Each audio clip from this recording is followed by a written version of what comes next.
Hello everyone, welcome back to the series of scoring 7 plus bands in IELTS. I'm Ina, your trainer for IELTS. Okay, so आज हम करेंगे writing task 1 template. बहुत सारे बच्चे आते हैं जो ये बोलते हैं मैम टास्क 1 तो समझ में आ जाता है लेकिन उसे लिखना कैसे है, उसका फॉर्मेट क्या होगा, उसमें बहुत कंफ्यूजन रहती है. तो I have created a task और maybe you can say template for you, जिसकी हेल्प से आप टास्क 1 बहुत इजीली अचीव कर सकते हैं. और इसका टाइम मैनेजमेंट जो हमारा रहेगा that will B 15 minutes, not more than that.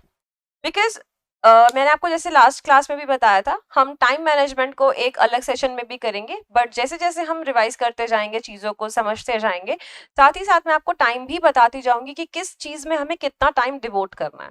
Although हमारे पास पूरे राइटिंग के लिए 1 आवर रहता है, that is 60 minutes, and for task 1 it is devoted 20 minutes और for task 2 it is 40 minutes.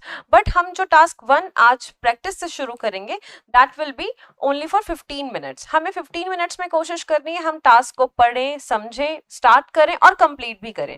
Because जो 5 मिनट्स होते हैं हमारे, उसमें हम एक उसको ओवरव्यू देंगे कि हमने कोई मिस्टेक तो नहीं कर दी या हमने कुछ मिस तो नहीं कर दिया. For that we'll spare the 5 minutes extra. Okay, let's start with the template कि हमें क्या करना है, कैसे करना है. तो this will be for task 1, not task 2. Task 2 का हम अगले सेशन में करेंगे. So first we will be starting with the introduction part that I mentioned earlier in my previous video. Paraphrase the question.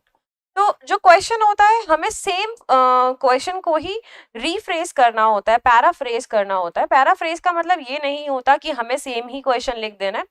जैसे मैंने क्लास में बताया था आपको कि what is your favourite colour, so instead of saying my favourite colour is red, we can say in different sentence formation. For example, although all colors are vibrant, but red is the one which attracts me most. So in the same way we have to paraphrase or rephrase the answers for writing task 1 and writing task 2 as well. तो यहाँ पे हम start करेंगे जब introduction, हमें यहाँ पे इस इंट्रोडक्शन में क्वेश्चन को ही लिखना है सिर्फ अपने वर्ड्स में. So we will start with the given pie chart, bar chart, line graph और the picture illustrates, shows, presents. अब सी यहाँ पे इस यहाँ पर एक एस का बहुत इंपॉर्टेंट रोल प्ले होगा. illustrates, shows, presents और we can write depicts. Again S का बहुत बड़ा रोल रहेगा. अगर हमारे पास बार चार्ट लिख रहे हैं, हम पाई चार्ट लिख रहे हैं, पिक्चर लिख रहे हैं, तो we are writing the singular form, तो यहाँ हम एस लिखेंगे. द सेम रूल कि यहाँ पर सिंगुलर है तो यहाँ पर हमारे पास एस रहेगा. लेकिन अगर हम यहाँ पर लिखेंगे बार चार्ट्स, पाई चार्ट्स, पिक्चर्स, तो यहाँ पर ऑलरेडी प्लूरल आ गया, तो यहाँ हम एस को एलिमिनेट कर देंगे. उस केस में हम यहाँ पे एस यूज नहीं करेंगे. This is very important because जब आप एक फर्स्ट इंप्रेशन बोलते हैं ना, first impression is your last impression. तो जब आपने एक इंप्रेशन फर्स्ट लाइन में ही दे दिया that your grammar is accurate, तो एग्जामिनर को समझ में आ जाता है कि okay, the next part of the question, sorry, the answer will also be the same way. लेकिन अगर आप पहली ही लाइन में गलती कर दोगे तो वहां से समझ में आ जाएगा आपके स्कोरिंग, जो स्कोर होगा वो कहीं ना कहीं लो आने के चांसेस हैं. तो this is very crucial part कि हमें एस का ध्यान रखना है. हमें अगर यहाँ सिंगुलर रहेगा तो यहाँ एस यूज करना है, प्लूरल रहेगा तो एस यूज नहीं करना. तो आई स्टार्ट अगेन.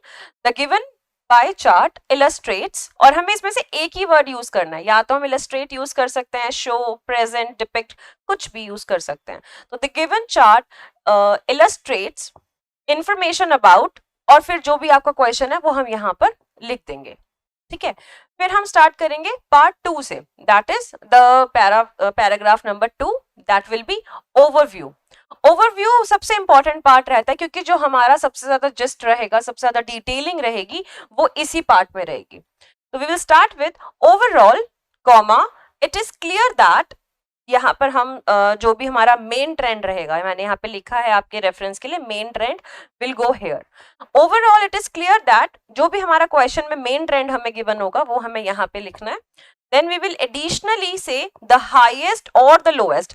अब हमें इस चीज का खास ध्यान रखना है कि हमें highest लिखना है additionally के साथ या lowest लिखना है, that will depend on that will totally depend on the कि हमारा जो क्वेश्चन है उसमें किस बारे में ज्यादा बात की जा रही है।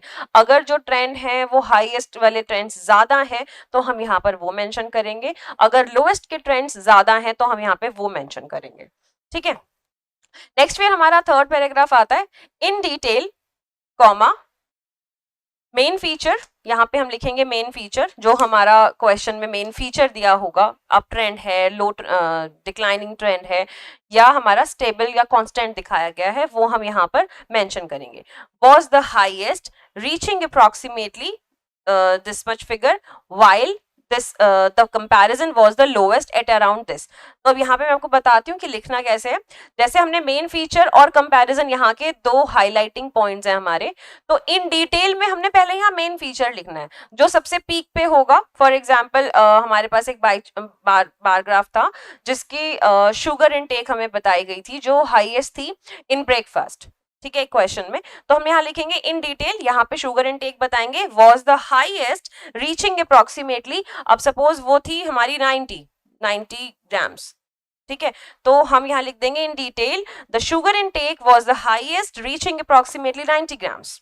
ठीक है, वाइल, अब यहाँ पे कंपैरिजन मोड ऑन कर देंगे। तो कंपैरिजन के लिए जहां पे इनटेक शुगर का है, क्योंकि हमने अभी यहाँ पे शुगर की बात करी है, तो शुगर इनटेक ही सबसे लोएस्ट जहां पे रहेगा वो हम यहाँ पे लिखेंगे, while the sugar intake was the lowest at around, जो भी हमारी फिगर वहां पे क्वेश्चन में गिवन होगी यहाँ पर वो लिख देंगे। फॉर एग्जाम्पल वो उन्होंने बताई है 25, तो यहाँ 25 लिख देंगे।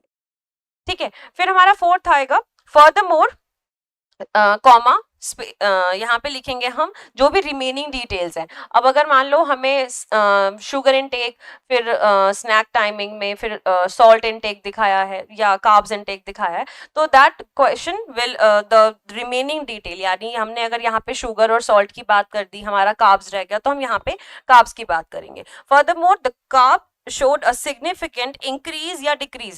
अब यहाँ पर ये दो चीजें लिखी हैं मैंने, पर आपने दोनों नहीं लिखनी है, इसमें से जो भी हुआ है, अगर वो इंक्रीज हुआ है तो वो इंक्रीज के बात करेंगे, अगर वो डिक्रीज है तो डिक्रीज की बात करेंगे। From from from this period to this period, या अगर हमारे पास उसमें जो भी आप बोल सकते हो इंटरवल्स गिवन है, that intervals will come here. In contrast again comma, this remain stable और डिक्लाइन स्लाइटली। अब अगर मान लो कुछ चीजों में डिक्लाइन है हमारे पास, अगर हमने यहाँ पे कार्ब्स की बात करी है और इसके बाद यहाँ पे प्रोटीन की बात करी जा रही है, तो हम यहाँ पे तो कार्ब्स की बात लिख देंगे from this interval to this. अब अगर हमें लग रहा है प्रोटीन वॉज स्टेबल या वो डिक्लाइन हो रहा है हमारा according to the meals divided in the question, तो यहाँ पे हम उसकी बात करेंगे।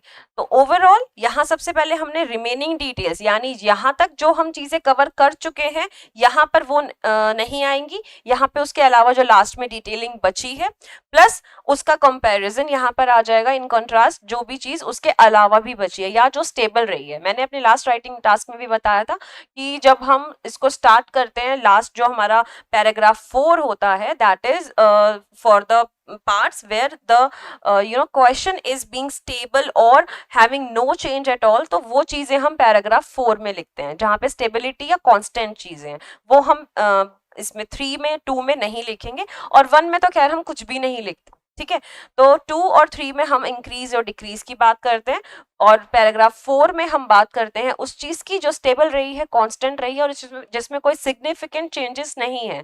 लेकिन अगर ऐसा कुछ भी क्वेश्चन में नहीं है कि जहां सिग्निफिकेंट चेंजेस आपको नहीं दिख रहे हैं, नहीं मिल रहे, उस सिनेरियो में हम यहाँ पर वो चीजें लिखेंगे जो डिक्लाइन हुई है या डिक्रीज हुई है, और या जो यहाँ पे हम कवर नहीं कर पाए। ओवरऑल एक ये बहुत ही बेसिक फॉर्मेट था। इस फॉर्मेट के हिसाब से शायद आप सारे तरह के क्वेश्चंस अटेम्प्ट ना कर पाओ, लेकिन मेरे पास एक प्रॉपर टेम्पलेट्स हैं जिसमें bar graph, pie chart, picture form, everything is mentioned with example, तो वो हम चीजें नेक्स्ट क्लास में भी कवर करेंगे। This is the basic, because जैसे मैंने आपको बताया था हमारी जो ये जर्नी रहेगी बिल्कुल बिगिनर टू प्रो लेवल रहेगी। इसमें हम कोई भी चीज ऐसे मिस नहीं करेंगे जिससे स्टूडेंट्स को ये लगे कि अगर ऐसा नहीं तो ऐसा कैसे हो पाएगा। तो हम यहाँ पर हर चीज वो कवर करने की कोशिश करेंगे। This is the basic one, advance level पे हम धीरे धीरे जाएंगे।